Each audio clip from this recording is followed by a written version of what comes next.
Basiru jo my fire pomade ande jo la fosiri yo na la muslo la tavule basiru refu sonko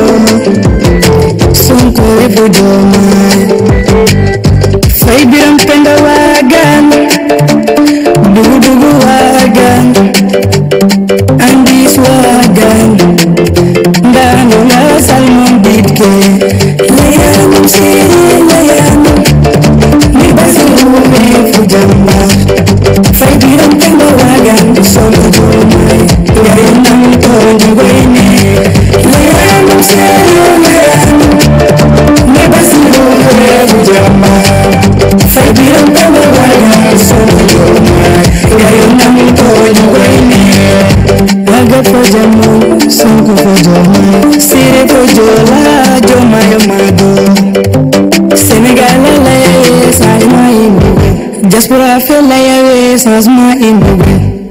Merci beaucoup à toi, Khalid Djemé, l'homme aux doigts magiques.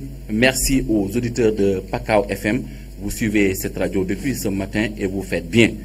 Aujourd'hui, émission spéciale Pakao FM, la 87.9 reçoit Mohamed Aïb Salim Dafé, secrétaire général de PASTEF, candidat à la liste départementale de Sédhiou. Mais bien avant tout cela, nous allons essayer d'introduire un peu notre invité. Mohamed Aïb Salim Dafé, vous le connaissez tous, est un juriste de formation.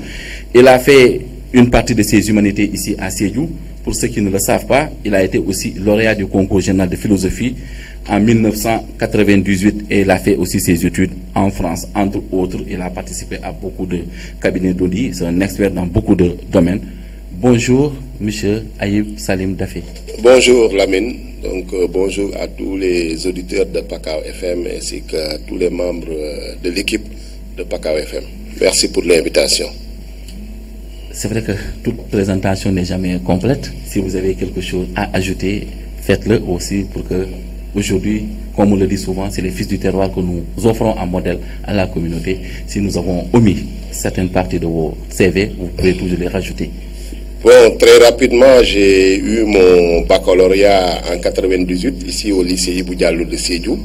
Et comme vous l'avez eu à le dire, j'ai été primé comme au concours général de philosophie la même année. Donc, et j'ai eu l'honneur quand même d'être le premier lycéen de Sédhiou à, en tout cas, avoir un prix au concours général. Par la suite, bon, ça a ouvert la voie à beaucoup d'autres prix. Et ça a vraiment été un honneur et ça m'a en tout cas profondément marqué.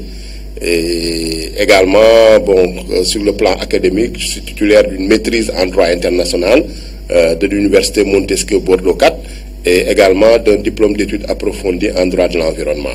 Donc par la suite, j'ai exercé pendant plusieurs années, une quinzaine d'années, donc comme juriste environnementaliste au sein d'un cabinet dakarois, donc IDF, Sénagrosol, donc où j'ai eu à effectuer plusieurs missions dans les 14 régions du Sénégal et dans la sous-région, je peux dire que j'ai eu à travailler en tout cas au moins pratiquement dans tous les pays de la CEDEAO, en Afrique du Nord également. Donc c'est ça un peu mon expérience en matière de développement durable et de développement endogène. Et ça rejoint en tout cas la nouvelle vision des autorités du président Bassirou Diomaye Faye qui vraiment veut un Sénégal souverain, juste et prospère, mais porté par un développement endogène et durable. Donc je m'y retrouve vraiment, et d'autant plus que l'un des axes stratégiques du référentiel de la vision de Sénégal 2050, c'est vraiment un aménagement du territoire durable et équilibré. J'ai beaucoup travaillé en matière d'aménagement du territoire, d'urbanisme, de foncier, d'environnement. Globalement, tout ce qui est gestion des ressources naturelles, de l'environnement, de l'énergie. Donc, je me suis spécialisé sur ces questions-là. Merci beaucoup, honorable député Aïb Dafé. Nous allons glisser directement dans la thématique. Donc, la thématique, elle est simple. La 15e législature, sous peu, nous allons entrer dans les élections et bientôt, le lundi, on saura qui a la majorité à l'Assemblée nationale. Si c'est le cas pour la coalition PASTEF, quel modèle ou quel profil de député vous projetez? Oui, pour PASTEF, vous savez, nous avons eu à, en tout cas, innover en faisant des investitures à la base. Parce que nous avons demandé à toutes nos coordinations départementales de proposer des candidats. Donc, parce que, bon, d'habitude, ce qu'on voit, les investitures se font au niveau national par un petit cercle restreint de dirigeants du parti ou d'une coalition, et souvent sur des bases assez arbitraires. Mais cette fois-ci, le président Ousmane Sonko, président du parti, comme on a eu à le faire lors des locales avec des primaires, il a dit qu'il faut en tout cas consulter la base pour que la base puisse donner son avis. Et dans beaucoup de départements, on a eu des consensus et ces consensus-là ont été validés. Donc là où il n'y a pas eu de consensus, des arbitrages ont été faits. Donc les candidats que nous proposons aux Sénégalais sur nos listes départementales, ce sont des patriotes. Donc, de tout profil, bon, si je prends l'exemple de Sédhiou, moi-même, Aïb Dafé, député sortant, j'ai 2 ans d'expérience à l'Assemblée nationale. J'ai été pendant tout mon cursus président de commission, la commission des délégations à l'Assemblée nationale, qui est chargée du suivi et de l'évaluation de l'application des lois. Les lois déjà votées, il faut voir comment elles s'appliquent, est-ce qu'elles sont effectives, est-ce qu'elles sont efficaces? Parce qu'il y a ces questions-là également qui se posent. Parce que beaucoup de problèmes, souvent, sont agités. On dit que oui, il faut réglementer, il faut légiférer, alors qu'il se trouve qu'il y a déjà des lois qui sont adoptées. Et peut-être les gens ne les connaissent pas, les citoyens ne les connaissent pas, ou bien elles ne sont pas appliquées pour différentes raisons.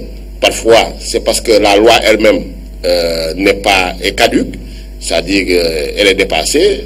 Parfois, c'est que son application demande des moyens juridiques, parce qu'il faut prendre des décrets et des arrêtés, ou bien des moyens matériels, humains et financiers, parce que ce sont les services généralement ou des administrations qui sont chargées de les appliquer. Si ces administrations elles-mêmes ne sont pas dotées de ressources humaines, matérielles et financières, il sera difficile de les appliquer, parce que pour certaines lois, il faut du contrôle, il faut du suivi.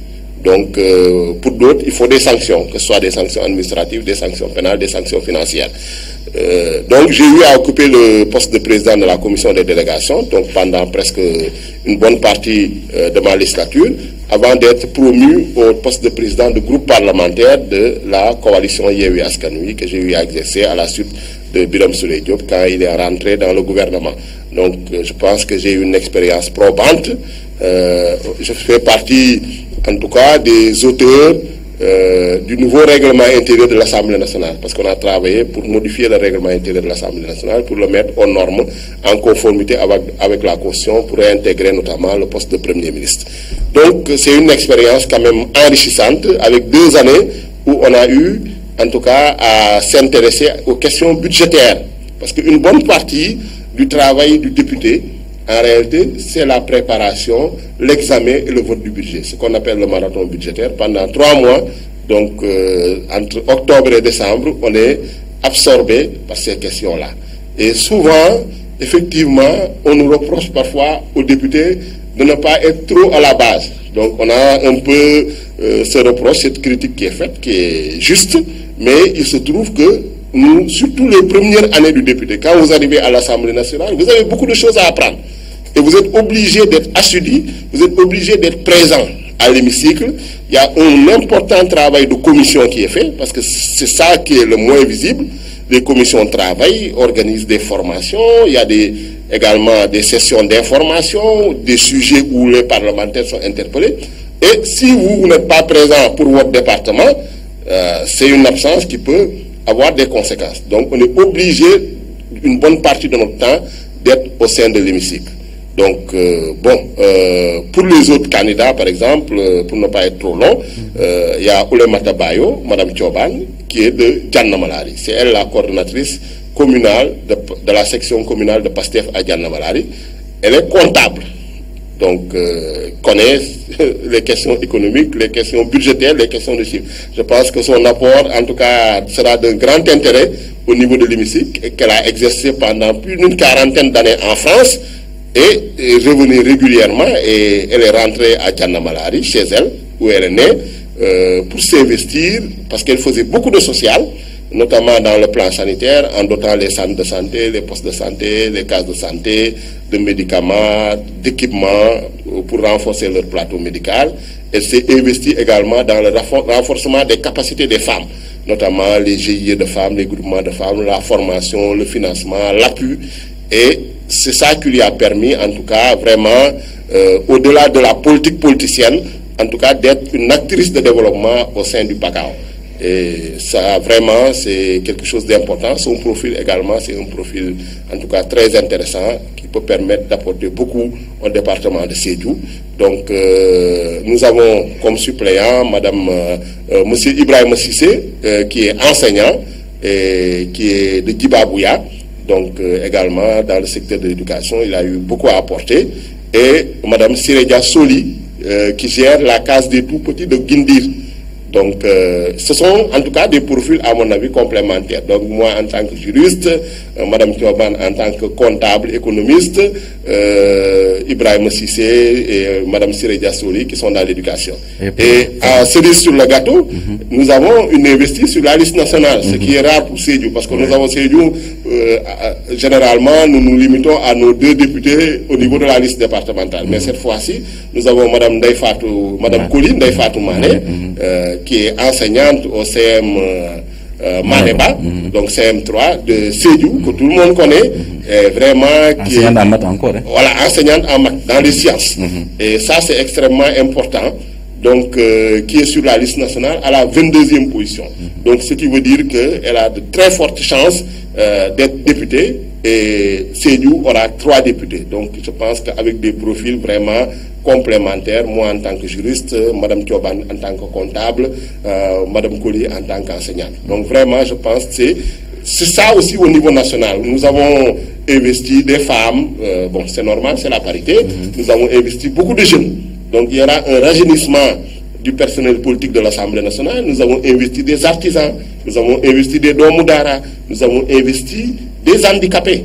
Parce que le PASTEF compte le mouvement national des protecteurs handicapés. Donc, nous avons au moins le candidat de l'Afrique du Nord est un déficient visuel. Nous avons sur la liste nationale également Madame Awasek, qui est en tout cas handicapée motrice. Donc, et vraiment, c'est la diversité. Nous avons investi également beaucoup d'enseignants, parce que le PASTEF également a le mouvement national des enseignants et des cadres. Donc, c'est une diversité. Donc, fils et filles du Sénégal et de la diaspora. Et je pense que cette diversité, cette pluralité va permettre de donner beaucoup plus d'énergie à l'Assemblée nationale, beaucoup plus de dynamisme, et avec des profils quand même de qualité. Et des agriculteurs aussi, des agriculteurs, des pêcheurs, des éleveurs qui sont sur la liste. Donc, je pense que c'est à l'image du Sénégal, et ça va permettre vraiment une diversification des profils et un rajeunissement également du personnel politique de l'Assemblée. Merci pour ce rappel. Nous allons faire un petit comeback. Nous allons revenir sur la 14e législature. On a parlé d'une mort anticipée.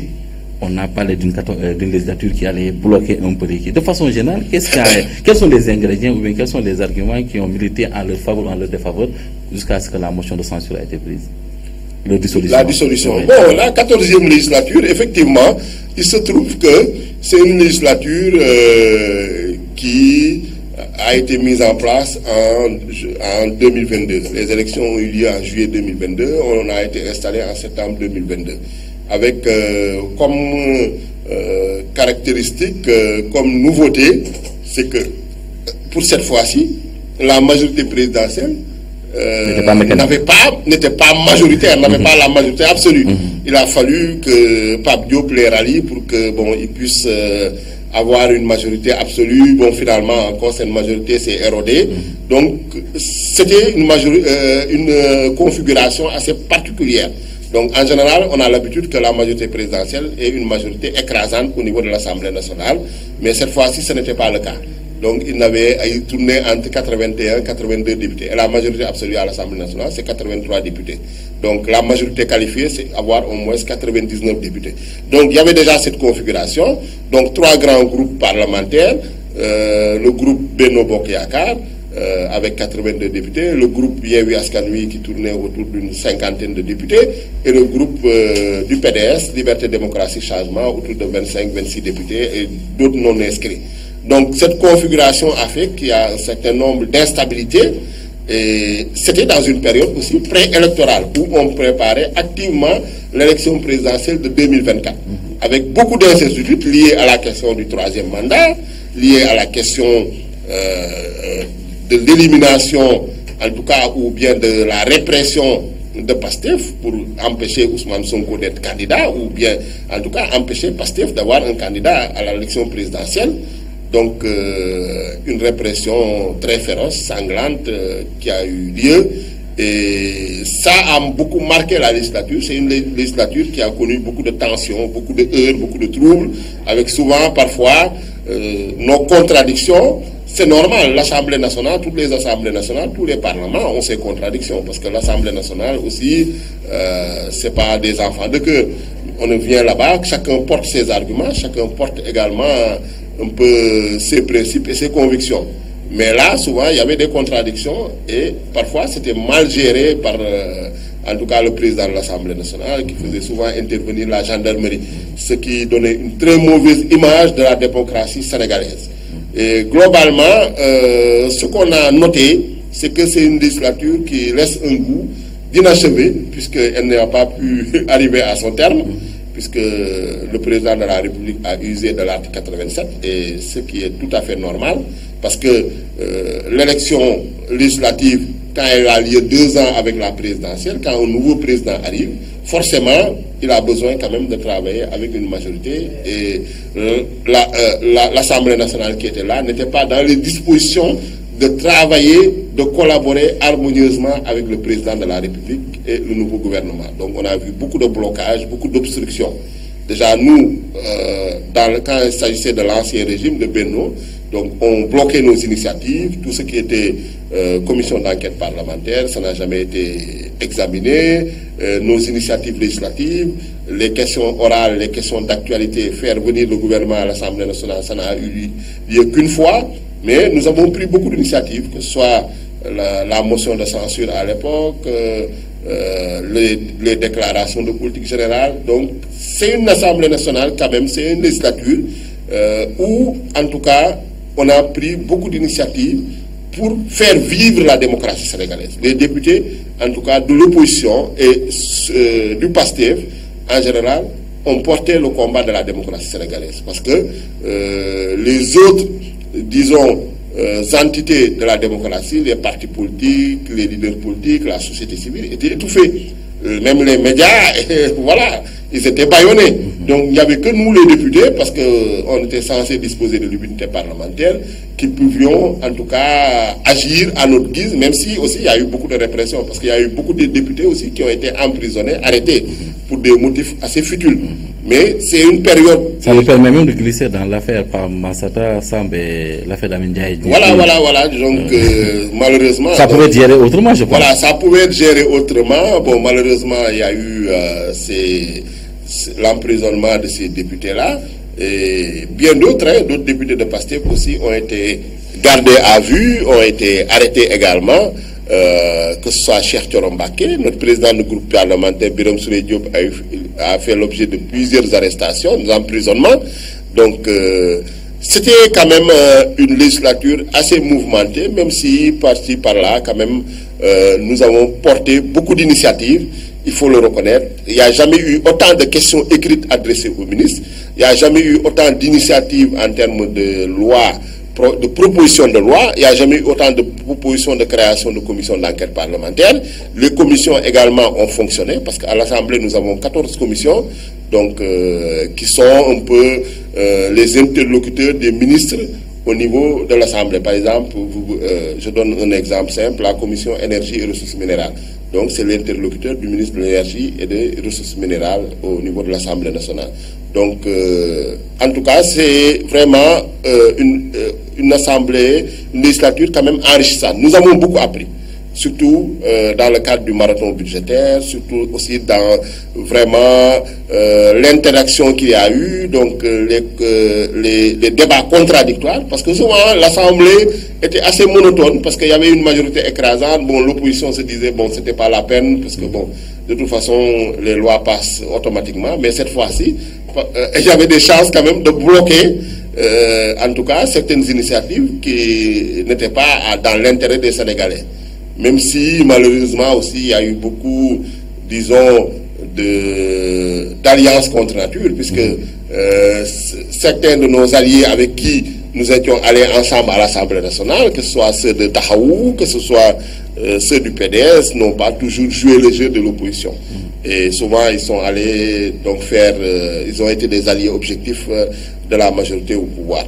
Et parfois nous étions un peu isolés, nous députés de PASTEF et ceux qui restaient du groupe parlementaire Yewwi Askan Wi. Mais nous avons tenu bon quand même jusque la dissolution de l'Assemblée nationale. Et cette dissolution quand même est légitime et justifiée dans la mesure où ça permet au peuple sénégalais, qui s'est exprimé de manière très nette et très claire le 24 mars 2024 en portant à la présidence de la République Bassirou Diomaye Faye, ça lui permet également de clarifier le jeu politique et en tout cas de confirmer cette option de changement, de rupture pour un Sénégal juste, souverain et prospère. En faisant un glissement à ce niveau, nous avons vu que vous êtes beaucoup battu étant mandataire de Ousmane Sonko. À un moment donné, on vous appelait même l'homme de la DGE, parce que, puisque tellement que vous avez souffert, vous avez fait des va-et-vient et autres. De tout cela, c'était une conviction, une motivation, ou bien qu'est-ce qui vous animait en réalité? Oui, les jeunes m'ont même surnommé Tonton Aïf depuis lors. Ce qui m'animait en réalité, c'était un combat, à mon avis, pour le changement, pour la rupture, pour la démocratie. Parce que c'était une responsabilité historique que nous avions, avec à l'époque l'emprisonnement de l'actuel président de la République, qui était le secrétaire général, que j'ai eu à remplacer. J'ai assuré, on m'a nommé secrétaire général par intérim depuis juillet 2023, que j'ai pris fonction en juillet 2023. Donc, et pratiquement quelques jours après, quelques semaines après, il y a eu l'arrestation du président du parti, Ousmane Sonko, et au mois d'août même, la dissolution du parti, dans la foulée. Donc, c'était dans ces conditions-là que j'ai eu à diriger en tout cas le parti PASTEF pendant l'emprisonnement du président Ousmane Sonko et du secrétaire général Bassirou Diomaye Faye et de milliers de militants et de cadres responsables du bureau politique. À une époque, par exemple, au niveau du secrétariat général, pratiquement j'étais seul, puisque un des secrétaires généraux adjoints, Mouramani Kaba, était en prison, un autre secrétaire général adjoint Toussaint Manga était en prison, le secrétaire général titulaire Bassirou Diomaye Faye était en prison, le président du parti était en prison, etc., etc. Donc, pour ne pas être trop long, mais je me suis dit que nous qui avons la chance d'être en liberté, nous devrions porter le combat vraiment avec toute l'énergie qu'il fallait, tout l'engagement et la détermination qu'il fallait. Parce que c'est un combat vital pour le Sénégal, pour l'avenir du Sénégal et même de l'Afrique. Parce qu'on ne peut pas empêcher un changement voulu par le peuple, par des combines, par des complots, des stratagèmes pour empêcher en tout cas disons, un esprit politique. C'est ce que je peux dire, parce que PASTEF était dans le cœur, dans la conscience des Sénégalais, donc ils avaient déjà fait leur choix. Maintenant, la solution, ce n'était pas de dire que PASTEF n'aura pas de candidat. Et nous, ce qui nous animait, c'était qu'à tout prix, PASTEF devait avoir un candidat, de préférence Ousmane Sonko, à défaut, en tout cas, un autre patriote qui allait porter le combat. Mais il était hors de question que nous ne participions pas à cette élection, donc qui était prévue en février 2024 et qui a dû être reportée en mars 2024 pour les raisons que vous savez. Donc c'est cette conviction qui m'animait. Et puis, nous rendions souvent visite, nous avons des contacts avec le président Ousmane Sonko, avec le secrétaire général Bassirou Diomaye Faye, et malgré qu'ils étaient en 4 murs, ils continuaient le combat à l'intérieur de la prison. Donc nous qui étions en liberté, qui avons un peu ce privilège-là, nous disons, bon, il ne fallait pas qu'on soit en tout cas moins déterminés, moins engagés, eux, qui étaient vraiment, qui n'étaient pas libres de leur mouvement. Et bon, il y a eu aussi ce combat des patriotes, du peuple sénégalais.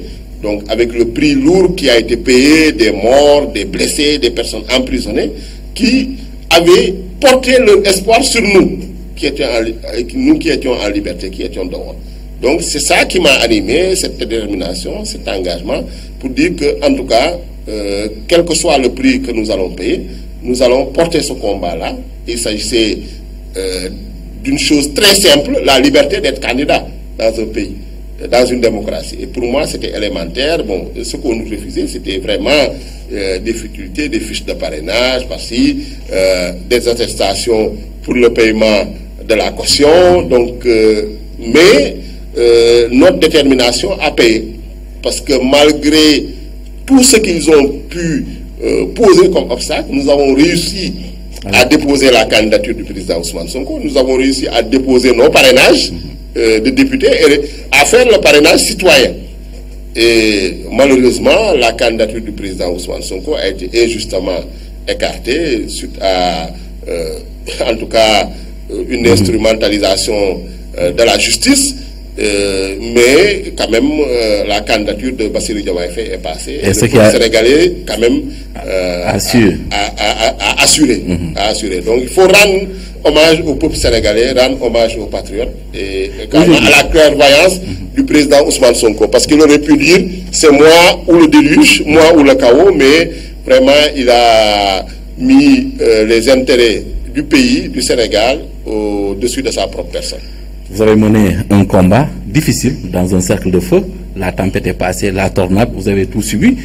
Je voulais vous demander, dans tout cela, pendant que vous étiez en liberté, vous avez été une fois menacé, vous avez senti des tentatives de menace, ou vous-même, à un moment donné, vous vous êtes dit qu'il ne faudrait pas marquer le temps, ou marquer le pas un peu pour mieux observer?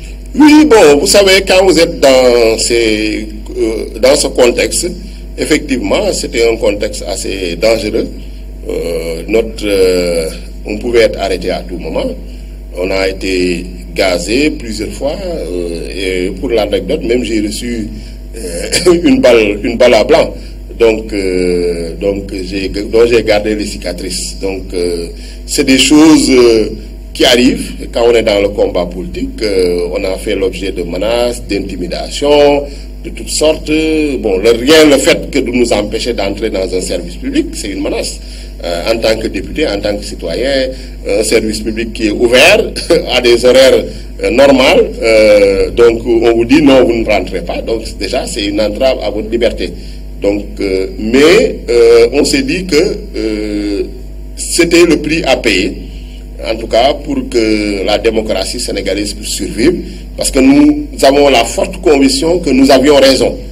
Nous avions raison et que le peuple était avec nous. C'était ça le plus important. Parce que souvent, quand vous allez à la DGE, sur le chemin, c'est-à-dire les Sénégalais que vous rencontrez, vous sentez qu'il y avait de l'espoir qui était porté sur notre personne et sur la personne du président Ousmane Sonko, sur le PASTEF. Donc on s'est dit qu'il ne fallait pas qu'on flanche, qu'il ne fallait pas qu'on se décourage. Donc, puisque nous avons le droit pour nous, nous avions également le peuple avec nous, et pour moi c'était le plus important.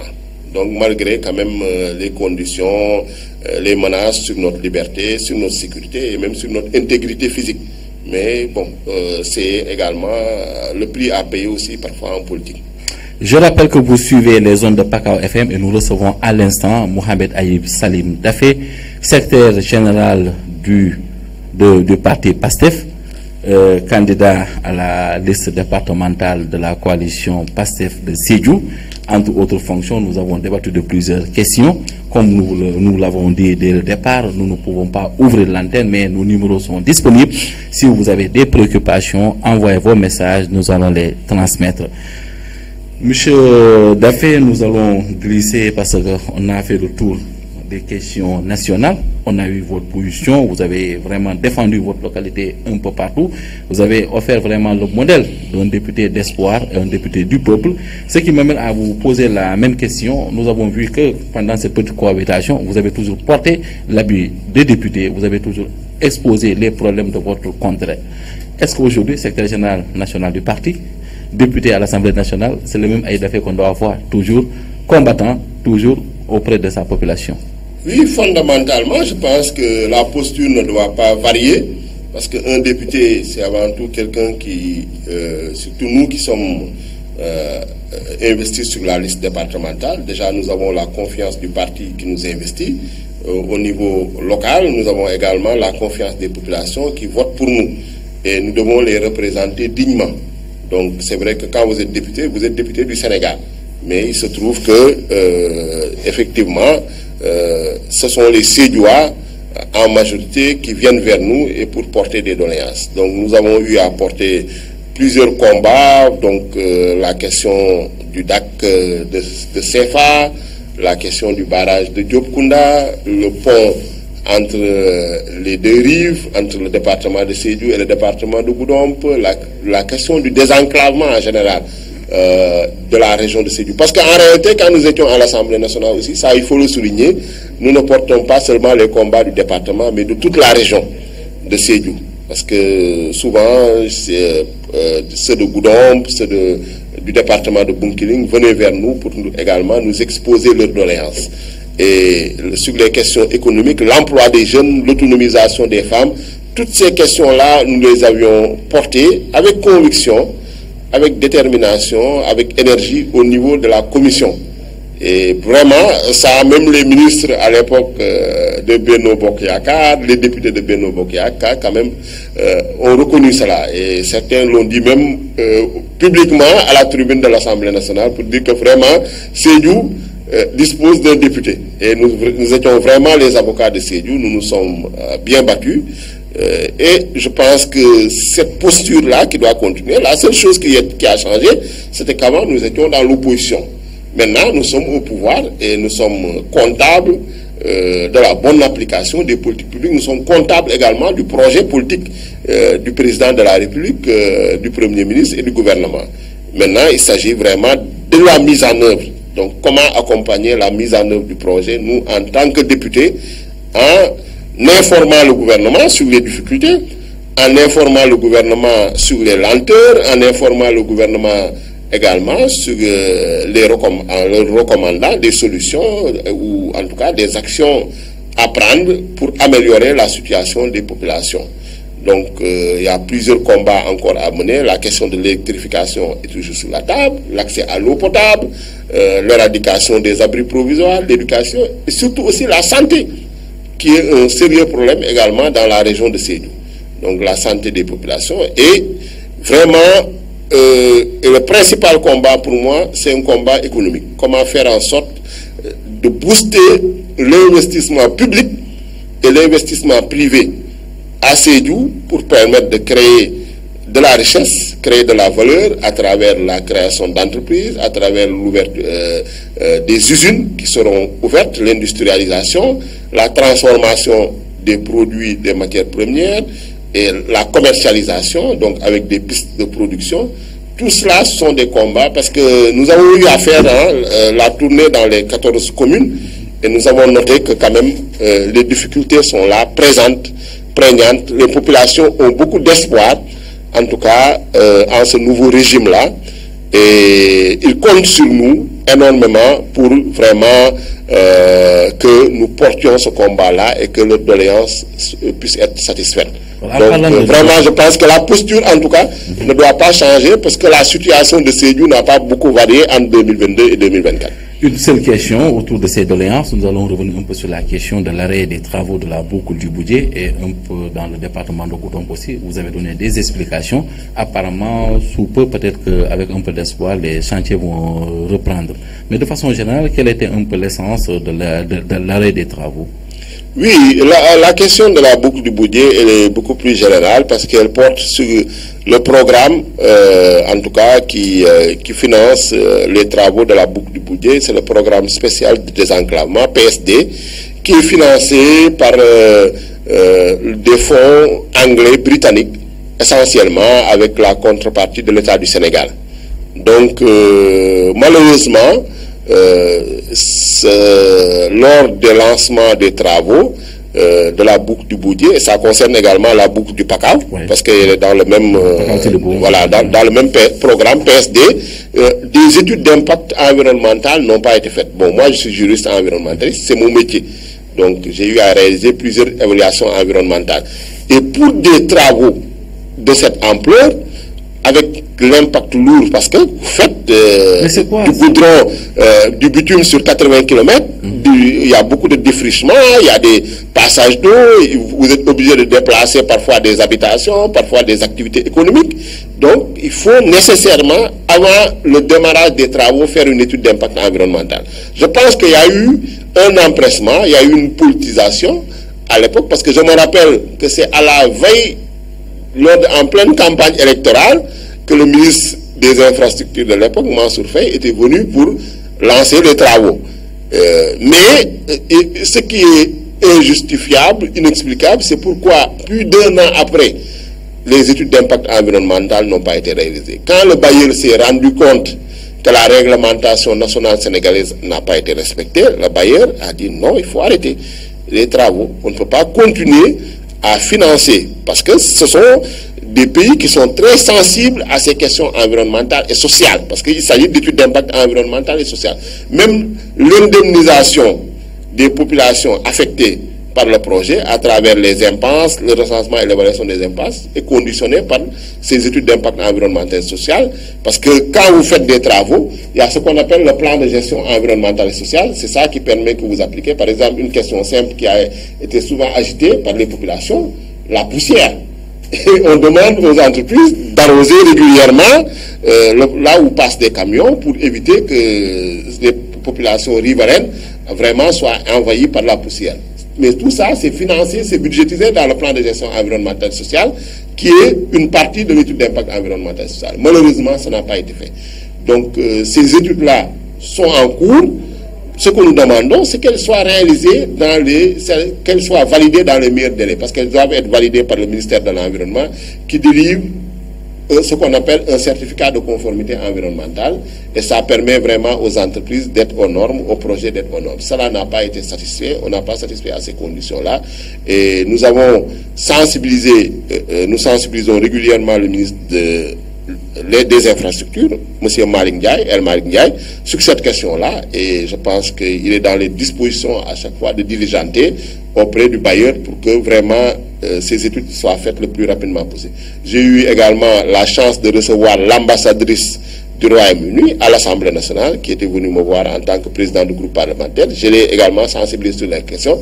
Donc le financement, je peux l'assurer que le financement est sécurisé. Le financement est garanti. Ce qui reste, ce sont ces préalables, sont ces conditions un peu environnementales, sociales qu'il faut satisfaire, et pour permettre de relancer les travaux. On nous avait promis que les travaux seront relancés après l'hivernage, et je pense que ce sera bientôt le cas. Et donc on a eu à rassurer vraiment toutes les populations du département de Sédhiou, du Boudjé, que ces travaux-là vont être réalisés. Ça fait partie en tout cas du programme spécial de désenclavement, et c'est dans le nouveau référentiel également. Donc ça, c'est un engagement de l'État du Sénégal, c'est un engagement également des bailleurs à travers le Royaume-Uni également.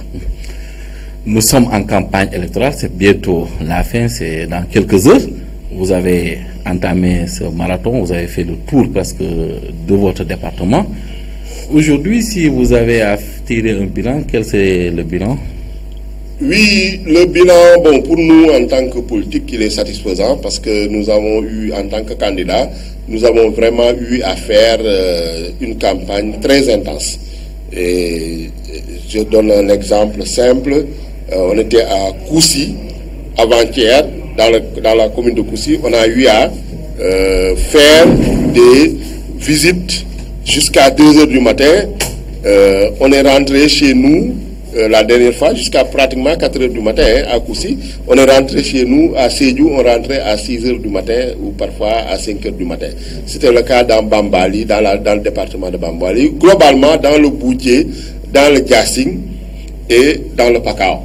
Et c'est pourquoi aussi parfois nous sommes obligés de nous excuser auprès de nos sympathisants de la commune de Sédhiou, puisque c'est une campagne législative, c'est une élection départementale. Et souvent on nous réclame au niveau de la commune pour faire des visites de proximité, mais ça, on a réservé 3 ou 4 jours à la commune de Sédhiou, donc la journée d'aujourd'hui, on était au marché. Mais globalement, on a sillonné toutes les 14 communes, le Boudjé, le Diassing, le Pakao. Et vraiment, les populations nous ont accueillis dans la joie, dans la ferveur, mais avec beaucoup d'espoir. Et on a constaté quand même qu'il y a beaucoup de difficultés. D'abord, le premier problème, c'est l'enclavement. Donc l'accès à ces localités sont très difficiles.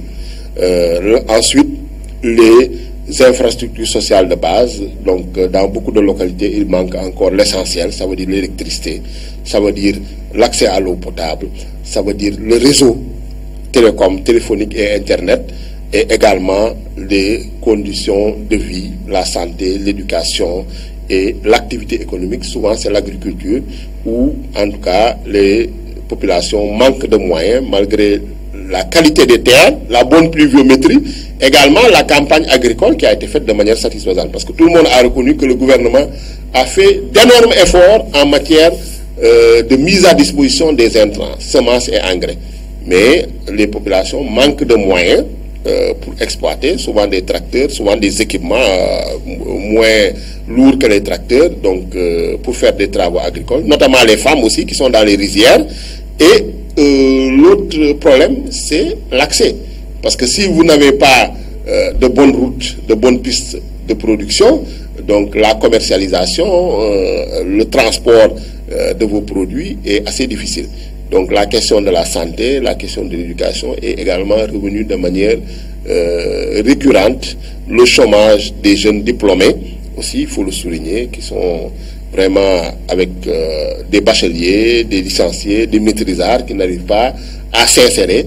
Ce sont des questions également qui sont récurrentes. La question également de l'éducation religieuse, avec beaucoup de chefs religieux, des daras, des majlis, mais qui ne sont pas vraiment encadrés, qui ne sont pas vraiment appuyés, et qui font avec les moyens du bord. Donc on a eu beaucoup de sollicitations sur ce plan-là. On a eu quand même eu à régler quelques problèmes au niveau avec la rupture du barrage de Diop-Kounda, où les travaux ont redémarré vraiment avec l'implication du gouvernement, notamment le ministre Cheikh Tidiane Dièye, le ministre El Malick Ndiaye, qui ont fait preuve de beaucoup de diligence. Vraiment, nous les remercions. Les populations également les remercient pour cela. Et au niveau également de l'électrification rurale, on a eu quand même à décanter certaines situations à Marakissa, par exemple, où les travaux ont démarré. Et c'est beaucoup de satisfaction que les populations ont accueilli ces travaux. Mais ce qui reste est encore beaucoup plus important. C'est pourquoi, pour nous, l'essentiel, c'est de se mettre rapidement au travail et de satisfaire les préoccupations des populations qui sont urgentes, qui sont prioritaires pour le département.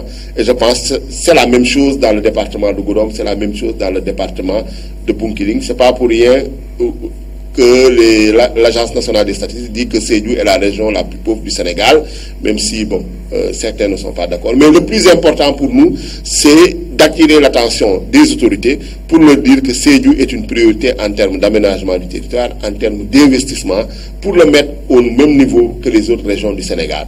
Et ça, nous allons en tout cas porter le plaidoyer au sein du parti PASTEF. Nous allons porter le plaidoyer au sein du gouvernement et au niveau de l'Assemblée nationale. Une autre question, c'est aujourd'hui, vous le connaissez, le transport local dirigé par les Boto Jakarta ou des gens, comme vous le dites, licenciés, tuteurs de masseurs, n'ayant pas d'opportunité, se reversent dans cette activité. N'est-il pas important aujourd'hui de voir comment les accompagner pour réorganiser ce secteur, puisque aujourd'hui c'est un secteur très porteur, c'est des soutiens de famille? Oui, je pense que récemment, le ministère, le gouvernement du Sénégal a eu à tenir les états généraux du transport. Donc, avec le ministre El Malick Ndiaye, et la réorganisation de ce secteur du transport urbain, pour ainsi dire, avec les motos Jakarta, est une priorité. Et il y a une batterie de mesures qui a été prise pour accompagner le secteur, pour le mettre aux normes d'abord, et pour sécuriser également ces travailleurs, pour leur permettre leur sécurité physique, donc de se doter de casque, d'avoir un permis de conduire, d'être immatriculé, voilà, et d'avoir une sécurité également financière et sociale, donc, et même au-delà, même une retraite, donc, parce que ce sont des travailleurs. Maintenant, pour certains, c'est une activité peut-être transitoire, et quand vous êtes, par exemple, bachelier, quand vous êtes je pense, licencié ou maîtrisard, je ne pense pas que votre vocation soit de conduire des motos Jakarta. Ça, quand même, nous le reconnaissons. Maintenant, les jeunes ne veulent pas rester les bras ballants. Et il faut qu'ils comptent quand même travailler pour nourrir leur famille et assister leurs parents. Donc, mais il faut que, comme je dis, que l'investissement public et privé soit une réalité dans la région de Sédhiou. Donc, l'investissement public, ça c'est l'État. L'État doit investir assez dans la région de Sédhiou, dans les 3 départements, Sédhiou, Goudomp, Bounkiling, pour permettre de mettre en place les conditions nécessaires au développement. C'est l'électricité, c'est le réseau téléphonique, c'est les pistes et les routes. Donc ça, c'est un écosystème. Voilà, c'est un écosystème favorable, un environnement favorable aux affaires. Maintenant, le reste, ça doit être le privé local, qui doit s'organiser, qui doit être beaucoup plus dynamique, et le privé national et international aussi. On doit accueillir ces investisseurs-là, bon, les accompagner, et les rassurer, et également tenir compte de l'intérêt des populations. Parce que bon, souvent, il y a des problèmes, surtout liés au foncier. Parce que souvent, certaines demandent des surfaces tellement importantes, et ça impacte des terres agricoles ou des terres forestières. Il faut tenir compte également qu'il y a des populations qui sont là, des exploitations familiales, et qui sont la priorité. Parce que si on veut assurer la souveraineté alimentaire, c'est d'abord accompagner et renforcer les exploitations familiales. Maintenant, l'agrobusiness vient en appoint, et surtout la transformation et l'industrialisation. Parce que nous ne pouvons pas continuer simplement à exploiter, produire des matières premières et à les commercialiser telles quelles. Il faut ouvrir des unités de transformation. C'est le cas, par exemple, la dernière fois quand j'étais à Samekanta, qui est une zone d'élevage, il y a plus de 7000 têtes de bétail là-bas. Les populations réclament des unités de production laitière. Dans le Koussi, il y a la production de fonio. Il y a des unités qui ont été mises en place, mais il faudrait les renforcer, les remettre à niveau, les réorganiser cette filière. L'anacarde, c'est une filière, Sédhiou est la première région productrice d'anacarde, mais il nous faut des unités de transformation pour vraiment faire en sorte de commercialiser la noix telle qu'elle, une noix made in Sédhiou, et qui sera exporté un peu partout. Même le riz pluvial. Le riz pluvial. Vous avez également la pêche avec la crevette, l'aquaculture. On a dit que c'est le pôle national aquacole, mais quand vous visitez un peu les fermes aquacoles au niveau de Bakoum, vous voyez qu'il y a beaucoup de choses qui restent, notamment la production d'aliments pour les poissons, également la protection des bassins. Donc tout ça, on a eu à visiter toutes ces unités, le DAC de CFA, avec les objectifs qui étaient fixés. Malheureusement, les détournements qu'il y a eu, détournement d'objectifs, détournement de deniers, on n'a pas pu atteindre ces objectifs, mais il faudrait réorienter ce projet-là vers sa vocation originelle, c'est-à-dire de créer de l'emploi pour les jeunes, faire en sorte qu'il y ait de jeunes agriculteurs qui puissent s'insérer dans ce secteur, mais faudrait-il mettre en place des conditions aménagées. Donc, faire en sorte globalement aussi que les projets et les programmes qui viennent à Sédhiou se fassent dans les délais, les travaux. Parce qu'on note beaucoup de retard, on note aussi beaucoup de problèmes dans la mise en œuvre. Souvent, les travaux, parfois, ne sont pas de qualité. Souvent, les travaux ne sont pas achevés. Et ça, il faut une veille citoyenne de tous les Sédhiouis, qu'on puisse dénoncer quand c'est le cas, et là où on dit qu'on voit que c'est bon, féliciter, inciter, donc encourager. Je pense que c'est un ensemble, c'est un écosystème, et tout le monde doit s'impliquer. Je pense que c'est ça le plus important, l'appropriation des politiques publiques. Tant que ce n'est pas le cas, c'est toujours un petit groupe de bureaucrates, peut-être d'initiés, de connaisseurs, qui vont s'approprier les bénéfices des projets et des programmes. Mais tout le monde doit s'impliquer, tout le monde doit s'approprier, et nous, en tant que politique, nous avons un rôle fondamental à jouer en allant sensibiliser les populations, en vulgarisant les actions du gouvernement et les initiatives du gouvernement pour les faire connaître. Mais globalement, la question du désenclavement, du développement de la région de Sédhiou doit être une priorité. C'est une priorité. Je pense que quand le Premier ministre est passé, lors de son passage en tant que candidat tête de liste nationale, il a eu à le rappeler en déclinant la vision et les actions qu'on compte mener dans le cadre du pôle Casamance. Parce que la vision maintenant aussi, ça c'est essentiel. Ce n'est plus une vision administrative avec des entités administratives qui ont été créées, au gré un peu de découpage politico-administratif, mais c'est une vision de développement. Et l'unité de développement cohérente, c'est le pôle Casamance actuellement. Ce sont les pôles territoires. Et ça, personne ne peut nier qu'il y a une homogénéité sur le plan géographique avec le fleuve, sur le plan culturel, sur le plan socio-économique, sur le plan ethnique en Casamance. Donc c'est une région naturelle et nous sommes heureux que le gouvernement ait pris en compte cela pour redonner à la Casamance sa vraie vocation de bassin agricole, de bassin nourricier du Sénégal. Okay.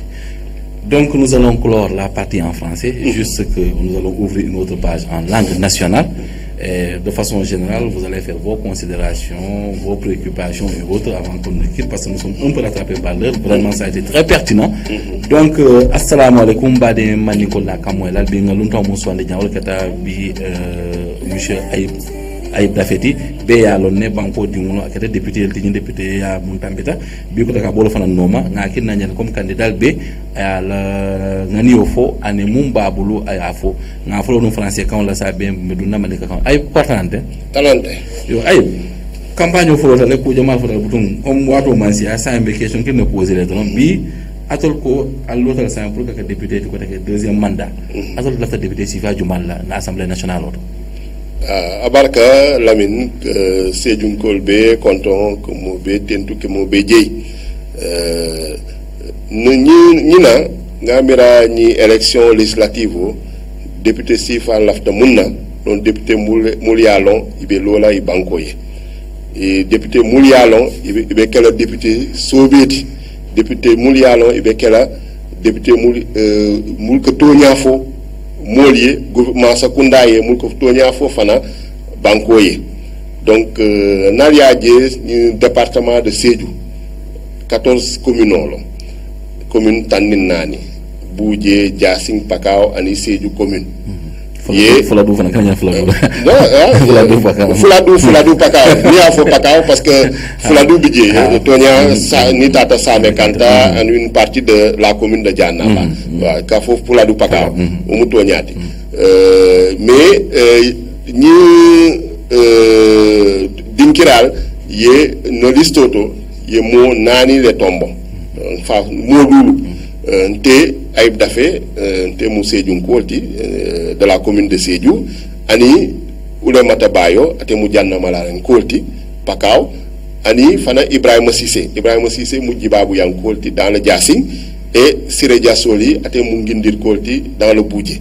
Donc, Namira no listo, reflète Sédhiou départemental. Et ton combélema. Donc, ni tata liste nationale, ibe Ndeye Fatou Mané la tarledje Ndeye Fatou Mané enseignante long ate Sédhiou ko abe Seri Mori Koundadia.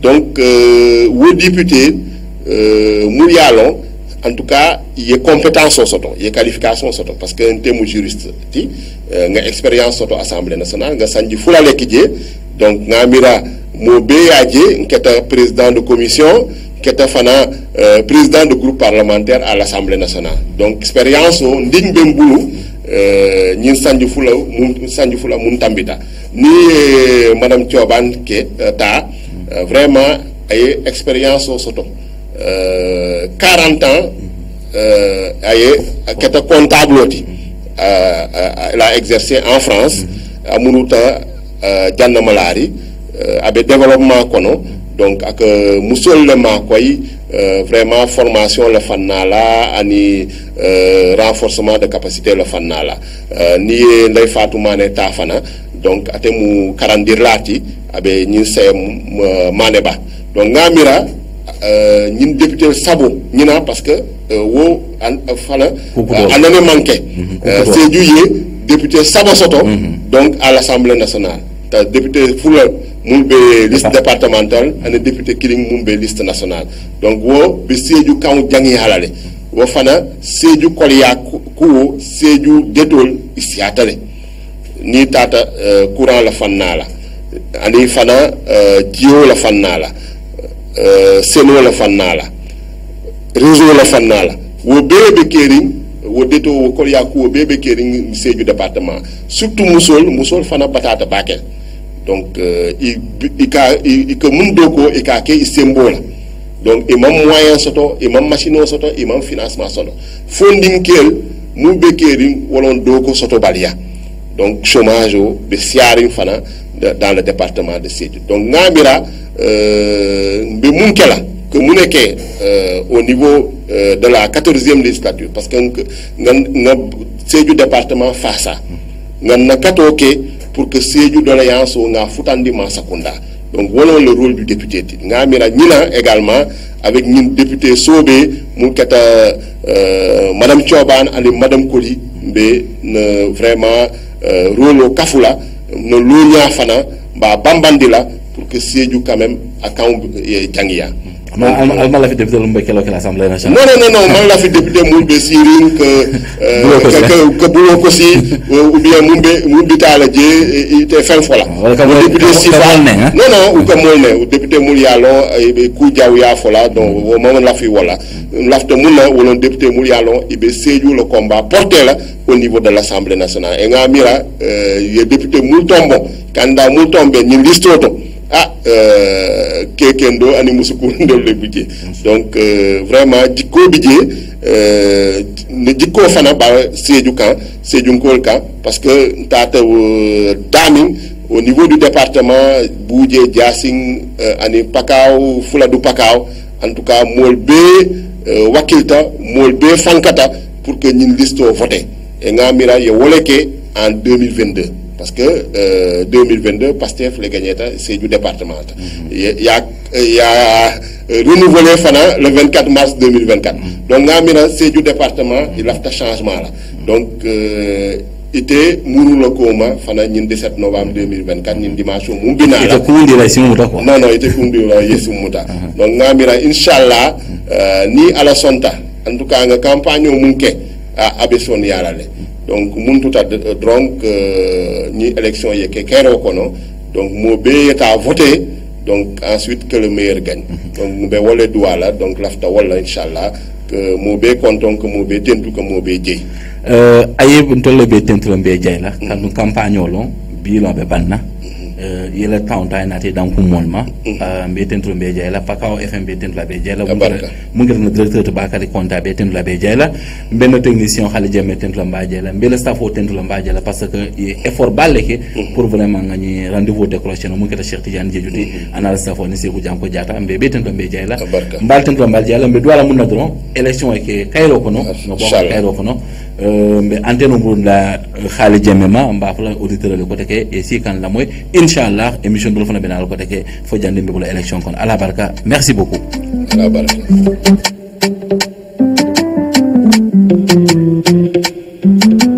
Maestro on the beat layam siri layam ni basi more fujambar fay biram kana wagan solo jomai ngayon nang tonjo goine layam siri layam ni basi more fujambar fay biram kana wagan solo jomai ngayon nang tonjo goine kami gempa makhanum lay di amu bino serena palepa di amu bina khatna jaganya Basiru Diomaye Faye reformade ande jola fosiri yona la muslola tavule Basiru refu